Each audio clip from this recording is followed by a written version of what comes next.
is a serious offense.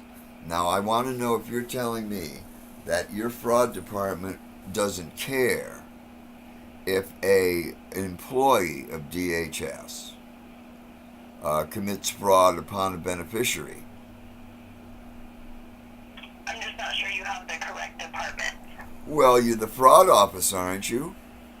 You take care of the fraud business? We just handle food assistance, Medicaid. Yeah, that's right. Okay, fraud. they did that in the case of food assistance. All right?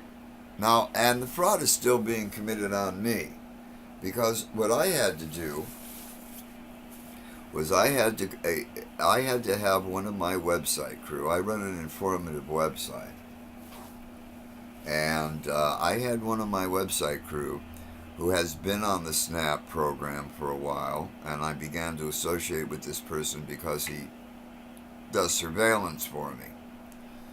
And I invited him to lunch, and he called up the food stamps in Des Moines while we were recording the conversation on video.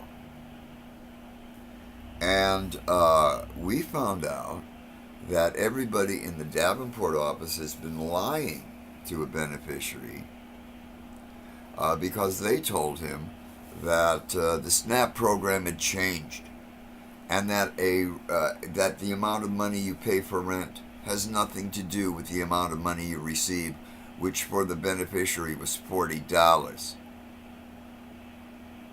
You know, that's like what, $1.08 a day or something like that. So, and that fraud went on for 3 years, starting in February of 2014. And Lori Miller is responsible for it. But she's not the only one who told the beneficiary that the SNAP program was only going to give him $40 a month. Lane Healy, who is now director of this region, also told the beneficiary that. So did Sherry Duncan, who was supposed to be appointed as liaison to the beneficiary. So did a guy named Utah, who is now, I believe, is no longer with your association. However, he told the beneficiary that too.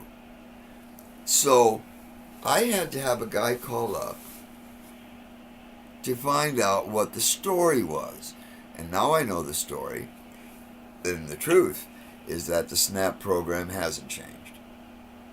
And that if a beneficiary is paying $400 a month rent, he's supposed to get somewhere around $95 a month for his food stamp entitlement, not $40. Now, over 3 years. Oh, yeah, there's you know what the factor involved is? The factor involved is that I embarrassed a former director. That was the factor. That was the one factor. Because we covered all of this in our conversation with a food stamp worker in the Des Moines office. Because I was getting a question answered by using somebody else's ID, somebody else's voice, and somebody else's account. So they answered that question truthfully for the first time in 3 years. And that and that is fraud. That's fraud. When you have to disguise who you are, have a third party call, and then find out the truth after 3 years. Now, let's do the math. $40 and $95. That's a $55 difference over a 3-year period of time. Do the math.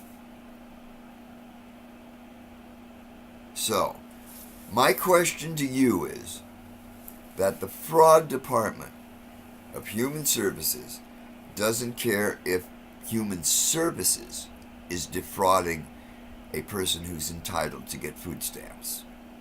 It's a real simple question. It's a yes or no question. We do care, yes. We do care? Good. Let's do this thing then. Alright, what's your name and phone number, and I'll pass your information along.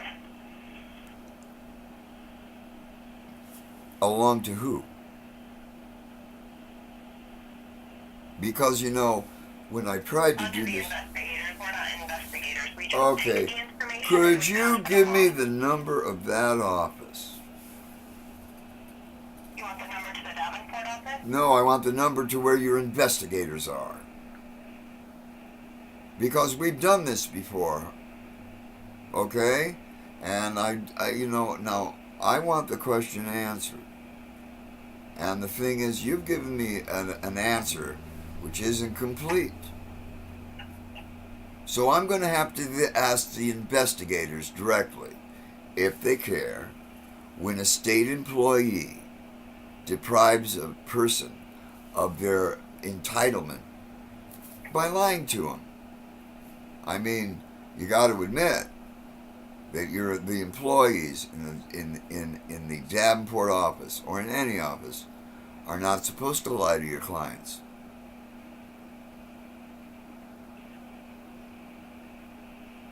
So I'd like that number. I'd like to talk to an investigator. Any investigator will do. They don't have to know anything about the case. All they got to do is tell me if they give a shit. Let me check with my supervisor. One moment.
Process with any of your decisions? Oh, well, that's an interesting thing, too. One of your hearings officers decided to lie. I brought this to... Everybody's lying to you?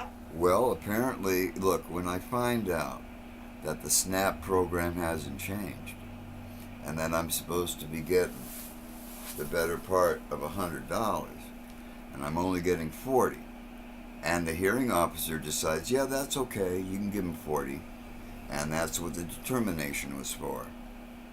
And you know, I paid $30 to get a subpoena. I subpoenaed my complete file, which I know you guys got because the directman told me, you have my complete file. Not what the local office told me was, well, we can only give you 3 years back. When I received my file, I received material from an appeal that I filed in 2007. And this is very interesting because in January of 2007, I was informed by the local office that I was receiving $400 more than I was actually getting from Social Security. And that was only because, under Lori Miller's direction, someone changed those amounts. And then I asked for my entire file, and I get 9 months worth of records, where every month the local office took it upon itself to change that amount. So I'm receiving various amounts which are supposed to cut down my food stamp benefits. And that never happened. Now, I'm told by a federal attorney, who I've known for a while, that that kind of activity is a felony. So the Social Security office is reporting your... No. The Social Security office had nothing to do with that. That was changed in the Davenport office. Right, but it was probably changed based on something that we received from the... No, you didn't receive anything from the Social Security Administration. I was getting my full amount of Social Security, and none of that was ever reported. You reported amounts that ranged between $530. There were reported amounts that ranged between $536 and $1,000. None of them was the correct amount, and Social Security. And if Social Security would have changed my amounts, I would have received notice from them, because that would entitle me to appeal. But I never did.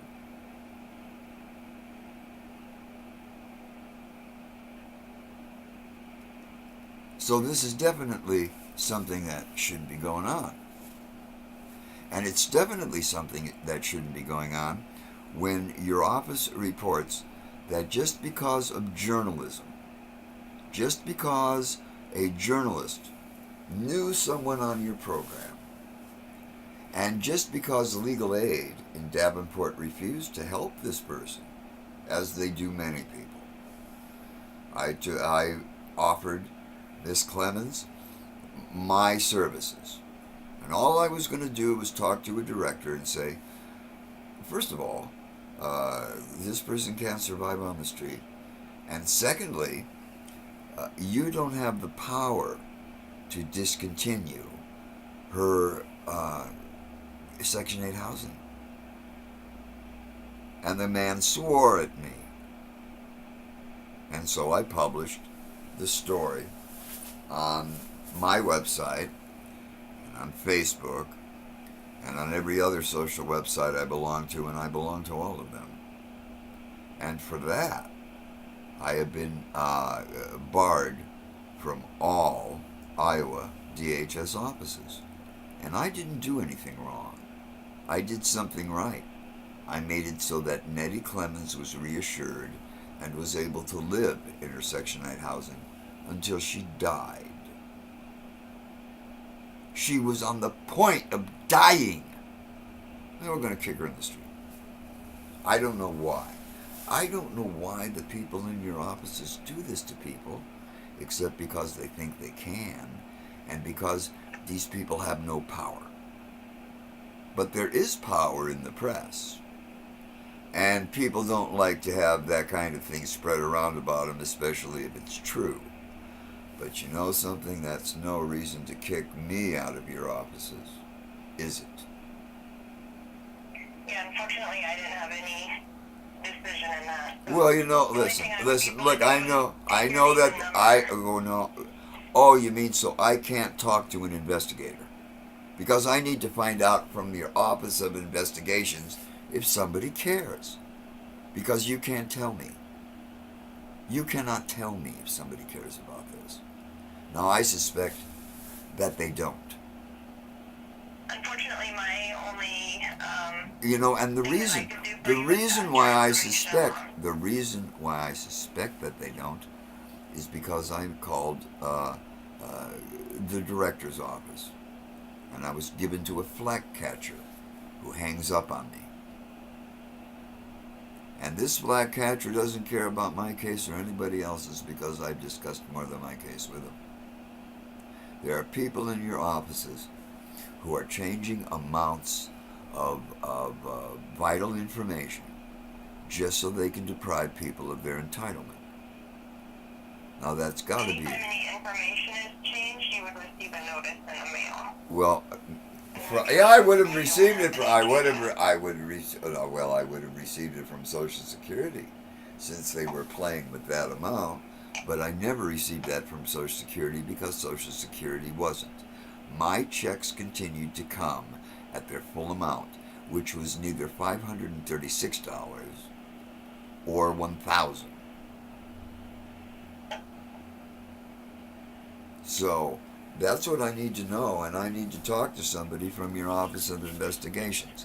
Now, if you could give me that, I don't have a direct number for them. I would have to give them your information and have them contact you. Okay, okay. And that's all I would be able to do from here. Okay.